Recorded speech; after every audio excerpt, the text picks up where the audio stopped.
Sam O'Reilly for Boxing Social in association with Pursue Fitness. I'm joined today by Southern Area Featherweight Challenger Ramez Mahmood. How are you, sir? Yeah, I'm good. Thanks for asking. How are you? I'm very well, thank you. Good to see you. Been a little while. Yeah, it's been ages, hasn't it? Yeah, and your first time on the channel for Boxing Social. So yeah, my Boxing Social debut. Yeah, we're delighted to have you on board, sir.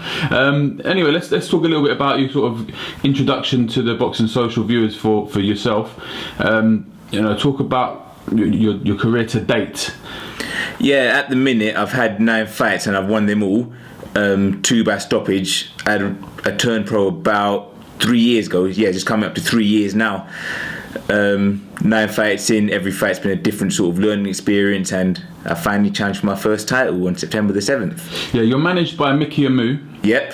Who, for people that know boxing, will know that he manages a lot of top fighters. He's got Richard Comey, IBF world champion. He's got Duke Mika, 22-0 with 18 stoppages, who's going to be boxing on the Al Heyman PBC shows. Oh wow. You got myself. You got Ryan the Lion Walker, and a new boy who's 1-0 now called Jordan Mustard Dujon. Good nickname, isn't it? The Mustard. So what's it like having, being in that sort of company and having someone like Mickey who knows the game and up to world title level? He's got guys under his banner, as you say, that are fighting in the States on big shows. What's it like being in that sort of company? Does that bring anything, to you mentally? Yeah, it does, because obviously you want someone managing your career who knows what they're doing, and again, I trust Mickey with my whole career. And as a fighter, you're always eager to. I'll ask him, Mickey, what about this? What about that? What here, there, everywhere, sort of thing. But Mickey sort of bring back down to earth. He's managed me perfectly so far, and I've been making good progress with each and every fight. So yeah, I trust Mickey with my whole career so far. Yeah, and trainer-wise? Yeah, trainer-wise, I'm being trained by his son, Michael Mahmood Jr. So it's all in the family? It's all in the family, yeah. Tony Hudson was training me as well, but he's having a few health issues at the minute, so he's taking a backward step, but I'm still in touch with Tony. He's still advised me, but it's Michael Mahmood Jr., young coach, also was a terrific boxer when he was boxing back in the day, and me and him have been together from day one as well. Yeah, so you turned pro up with him, management, everything sort of. Yeah, you've been with him since the start. Been with him since the start, yeah. So talk me the transition. You go from amateur. Yeah. Obviously, boys take different paths to how they turn pro. There's many ways to do it. Yeah. Talk to me first of the transition, how you got on in the amateurs and when you turned pro, how that worked and how you linked up with Mickey. Yeah, I had my first amateur bout around about the age of 13 or 14, and I was about the amateurs for ages, but I only had about 35 odd bouts, won about 27 of them, boxing good company in the amateurs. I had my last amateur bout in 2015 after I'd graduated from uni and started working as a maths teacher from that point. And ironically, where I worked at the college at the time was a 2-minute drive from Mickey's gym. So I drove down Mickey's gym. I always had the aspirations to turn pro. I just wanted to make sure the dynamics worked with work and the training. Yeah. So I went down to the gym one day. It was 6 a.m. in the morning. I went down, had a training session and sat down, and I spoke to Mickey about my aspirations to turn pro, and he, fair play to me, sat with me for about a good 30-40 minutes, advising me on what I can do and where I can go from here. This was about a year and a bit before my debut anyway. The week after that, I was down the gym and I sparred his son, who's now my trainer as it happens. we had a nice little war, but again, hard spar. I was back the next day at 6 a.m. working, and from that point on, I was working with the team. Richard was there. I was training alongside Richard Comey, who's a relentless worker. And then Mickey signed Duke Mika, who's a bantamweight, and he come over to England in February of 2016, and I was his main sparring partner for about 4 months on end, which is where my main improvements come on. After that point, Mickey had signed me and I made my debut in September of that year. So between my last amateur fight and my first pro fight, it was about 1 3/4 years, which is where I sort of was transitioning. Yeah, and you got a good work in obviously training and sparring with those boys. Yeah, I think I showed my heart a lot as well, because the spars with Duke were hard, and there were times I didn't want to go back the next morning, but I always was there. Yeah. I think I showed that my heart then, and I really wanted it. Yeah, definitely. So when you when that transition's been made, you know, you first, everyone who knows small hall boxing, you then have to have the change, like you said, you have to incorporate your work and. Yeah. So what's that like? You're a maths teacher. That's your job. Your job is a maths teacher, which I still find crazy to this day. But what's that like? Do you know, put alongside work and training, and how does it work? How do you fit it in, and what are the problems with it? Fitting it in is hard. I'm going to be honest. It is really, really hard. And there are some days where I wake up and I think, can I be asked to do this? But it always gets done. I mean, I'm up at 5 a.m. every morning. And I don't get back indoors till about 9 p.m. All the training gets done, all my work gets done, all my marking gets done, but this bit where it gets strenuous is where it comes to resting and sleeping, and a lot of nights I do lack sleep when I'm working. So fitting it in is a challenge, but it's what I've chosen for myself. I can't be complaining about it. I've just got to do it. Yeah. What age group do you teach? When I first started at college, it was anywhere from sort of 16 to 20. Now I'm in a secondary school, so anywhere from 11 to 18. So do your students know that if they're cheeky, they can get a swift one too? If only. I don't really tell them that I box, to be honest, but they start googling your name or start seeking it on YouTube, and there I am on YouTube. Slowly gets around the school. It does, yeah. You must be loving this summer holidays now, because obviously your biggest fight to date, the Southern Area title, is just over 2 weeks away now. Just over 2 weeks, yeah. So you've had the summer holidays. That must have been a blessing for you. Oh, it's been ideal. As I said, the training always gets done, but when it comes to the resting and everything, it's been perfect. I've been getting perfect sleep. I just get a lot more time to myself. Yeah.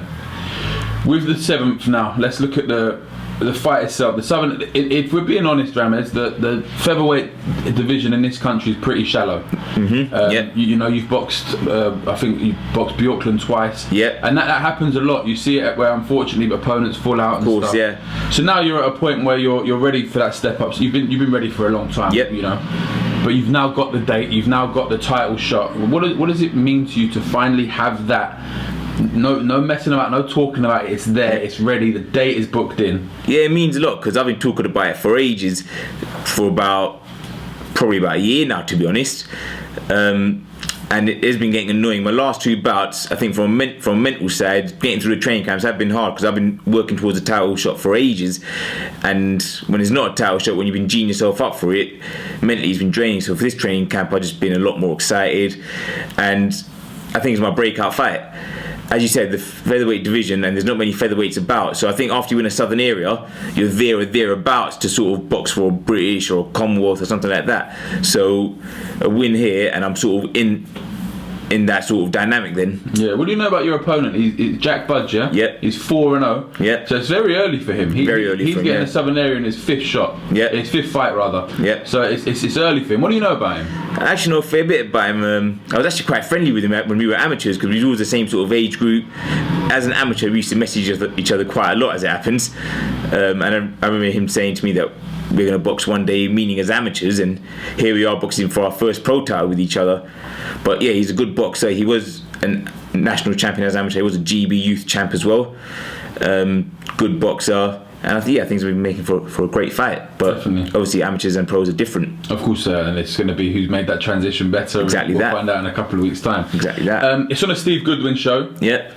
Am I right in saying you've boxed all of your fights on Steve Goodwin, or has there been 1 or 2 you've been? Yeah, all of them have been on a Steve Goodwin show at the York Hall, as it happens. Yeah. So it's like my second home now. Yeah. Mickey and Steve have a wonderful relationship. They do. Obviously, you've benefited from it boxing on his shows.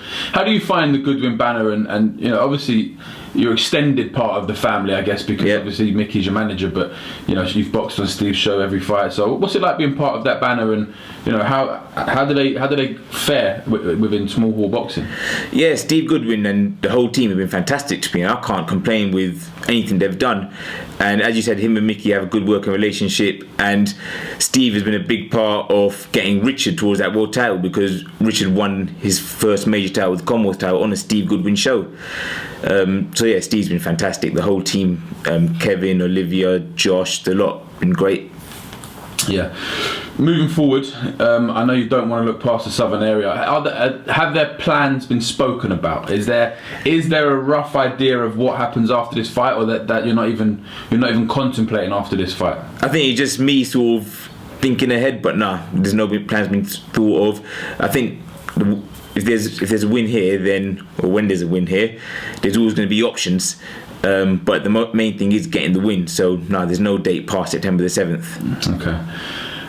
Obviously, you wouldn't be able to do this without backing and sponsors, because you know, we're going to talk more about small hall boxing on the channel hopefully coming up, but for people that aren't aware, you know, like as you said, you work alongside training and stuff, but there are plenty of guys that if they don't sell the tickets, they can't fight. So having good sponsors is a massive part of boxing, and you're fairly lucky, I think, you've got some support. Yeah, of course. As in tickets wise, it is hard, and alongside work and training, you got to run around and do the tickets. But I'm just thankful to all the people who have supported me, and towards my sponsors as well. So I've got Cakes and Shakes who've been backing me from the beginning, and Precision Engineering Group as well, who have been helping me out for this fight and all my other fights as well. So them two sponsors have been fantastic to me, and also Sick Talent, who are helping out Mickey's whole team, such as Richard Comey and myself as well. So their sponsors have been great. Yeah, no, it should be a very, very good night of boxing. You have Dion Juma and Wadi Camacho boxing for the English cruiserweight title on the same show. So yeah, it's a really good show, and one that you're going to hopefully pick up your first pro title. Yeah, it's going to be a great show, and I'm hoping to steal the show on the night. How have tickets gone? Tickets have gone well. I mean, being the first title fight, everyone wants to be there, so tickets are going well, and hopefully it's a good little atmosphere while I'm boxing. Yeah, and hopefully it's making an exciting fight as well. There's not many things that can compare to a York Hall, a buzzing York Hall title fight, Southern area. This is it. I mean, a lot of boxing fans just want to go to the O2 and the big arenas, but if you're a true boxing fan, then you would have spent a night at a packed out York Hall, and it's fantastic. Although the change rooms and facilities aren't great, but everything out in the main hall is fantastic. Yeah, definitely. Listen, Ramez, always a pleasure talking to you. Thank you very much for coming down. Wish you the very best of luck on the 7th of September, Steve Goodwin show, York Hall, where you challenge for the Southern Area title. Thank you very much for talking to Boxing Social. Yeah, thank you for having me, and pleased to be on the channel.